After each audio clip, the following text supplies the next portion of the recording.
This plant is a year old, but it's already at caterpillar. Today I want to talk about how I care for my Philodendron Melanochrysum. And I don't have many philodendrons, and this is the only one I have been able to grow in my apartment. It's been growing so well given my minimum care system. So I want to share that with you all and hope it helps you in growing your own Philodendron melano. The first thing I want to talk about is the lighting condition. So I have a very sunny apartment. I don't think people realize how sunny this apartment is. It's southwest facing. It gets tons of light from morning to the evening. Especially right now, it's the summertime. I get a lot of indirect light in the morning, and starting from 2 p.m. or so, all the way to 9 p.m. nowadays in Canada, summertime, it's very strong direct sunlight. And this plant handled it beautifully. During winter, I would be adding a grow light around this general area. Because the daylight hours are shorter, so it is definitely needed. So for people who are struggling with this particular species, I would suggest you to give it more light. You'll be surprised about how much light it can handle. The next thing I want to talk about is the watering setup. So as you can see, this is in a very simple self-watering pot with LECA, right? And I have it attached to a moss pole. And with this whole setup, I water this about every other week. Depends on how strong the sun is.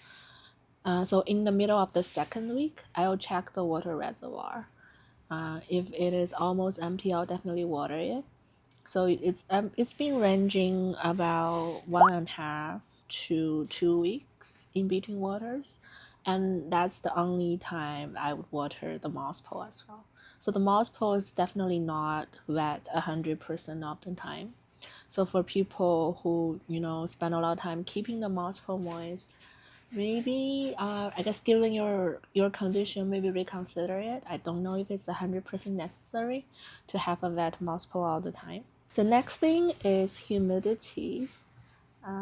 So right now in the summertime, the humidity is around 60% or so. So it's not terrible, but in the winter, it'll range around like 30 to 40%. And that's with me running a humidifier all day long. So it's definitely not the most tropical condition you can have for a plant like this. I also have a fan running about 12 hours a day, just to provide some circulation. But in the winter time though, when it's really dry, the leaves rips itself apart. So when it's at an earlier, like more juvenile stage, so that's how I had it. This is about the size I had during winter time. As you can see, the leaf will grow out like this. So there's an angle that's kind of formed by the patio. And if it's really dry, the leaves are super crispy. It'll just poke itself right through. Like there's nothing you can do to save it. And then once it unfurls, it'll look like this. There's like a giant scar right here across the face of this leaf. So it's been happening throughout winter time like this. So I just been living with it. And so this is the middle cutting of the mother plant. But you'll grow out of it eventually. So for the newest emergent I have, it's coming out straight. It doesn't have this angle anymore. So the older it gets, the better it will be. So you just have to trust the process, right? And this is my newest emergent on this cutting. So it's still decent size. I would say the first leaf after it's been cut. So you can't ask for too much. So just be aware of that. If you want, you can spray it. I tried spraying it, but I guess I'm not 100% consistent with my spraying. It is what it is though. The next, yeah, so as you can see, my plant has been sizing up quite consistently. So the first leaf I got was like this big, right? But each leaf after that has been growing, sizing up beautifully. So I think it really comes down to how much light you can give it. So definitely try that if you're having trouble with sizing up this plant. As for pest, I do occasionally get spider mite on this plant. I just treat it with insecticidal soap, whether you make it yourself or you buy it from the store, just spray it, it'll go away.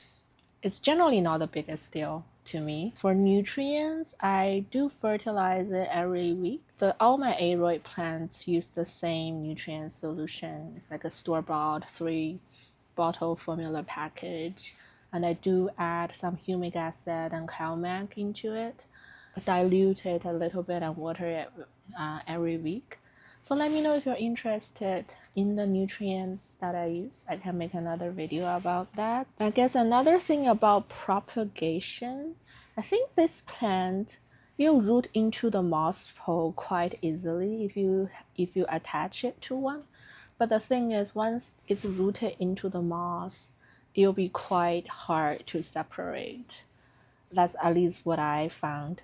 But luckily, before I chopped up my big plant, I air layered some of the cutting or the nodes with moss and wrapped it with cling wrap. So it rooted into that first before I cut it.